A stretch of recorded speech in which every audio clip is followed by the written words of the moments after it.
Surnommé triangle des Bermudes français, énigmatique triangle ardéchois ou encore triangle de la Burle, du nom de ce vent froid qui souffle pendant l'hiver, le périmètre est délimité par le mont Mézin, le Puy-en-Velay et le massif du Pilat.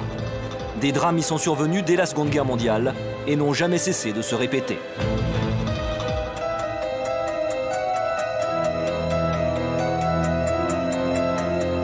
L'autorité militaire nous a prévenu que cet avion s'était perdu aux alentours du mont Mézin et du Gerbier de Jean. Accident d'un avion militaire koweïtien dans la soirée hier dans l'Ardèche. Il y a 8 morts.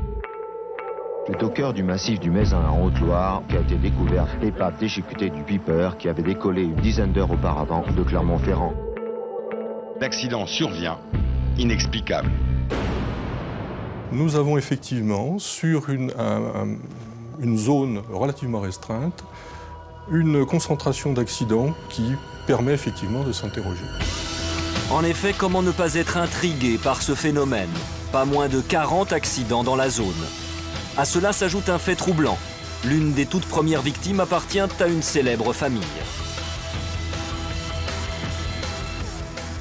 En 1948, un avion qui transporte à bord la sœur du futur président, John Fitzgerald Kennedy, va s'écraser. Alors évidemment, reste forcément un mystère. La malédiction des Kennedy est quelque chose, je dirais, de mondialement connu. Mais tous les ingrédients étaient là pour que ça se termine mal. Défaillance matérielle, disparité du relief, affluence aérienne ou brutale dégradation de la météo sont les facteurs avancés par les rationalistes pour expliquer les accidents. Mais très souvent, il y aurait autre chose. Si l'on étudie de près les différents accidents que nous avons identifiés, je ne laisse guère de place à un mystère, je dirais, paranormal ou surnaturel. En revanche, nous n'avons pas toujours pu, d'une façon rationnelle, identifier toutes les causes. Le rationnel a-t-il encore sa place quand certains pilotes avouent avoir été déstabilisés par des événements inattendus? Carl Hédouin survolait le triangle de la Burle lorsque ses instruments de navigation se sont affolés sans raison. Il y a quelques années, des bancs de brume sont apparus et j'ai été obligé de me poser. Et quand ça s'est dégagé, j'ai évidemment décollé et au bout de quelques centaines de mètres d'altitude, d'un seul coup, mon écran de GPS s'est trouvé tout noir.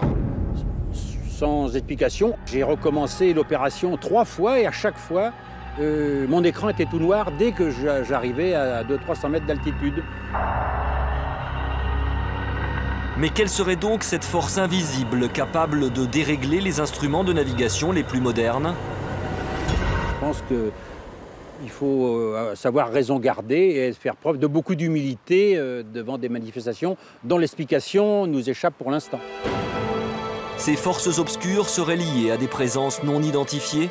C'est en tout cas ce qu'affirment certains témoins après avoir vu des sphères rosâtres, des lumières pâles ou des boules lumineuses dans le ciel, avant ou après les accidents.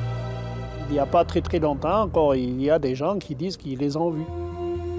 Ils ont vu une grande boule de feu, très grande, qui n'était pas très loin d'eux. Et puis, à mesure qu'ils avançaient, le feu se déplaçait.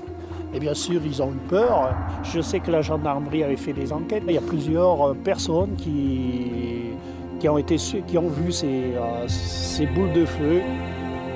Alors que penser de ces témoignages? Le triangle de la Burle serait-il à la frontière d'un monde inconnu? Difficile à ce jour d'expliquer réellement pourquoi ces avions se sont écrasés et pourquoi certains appareils en perdition n'ont jamais été retrouvés.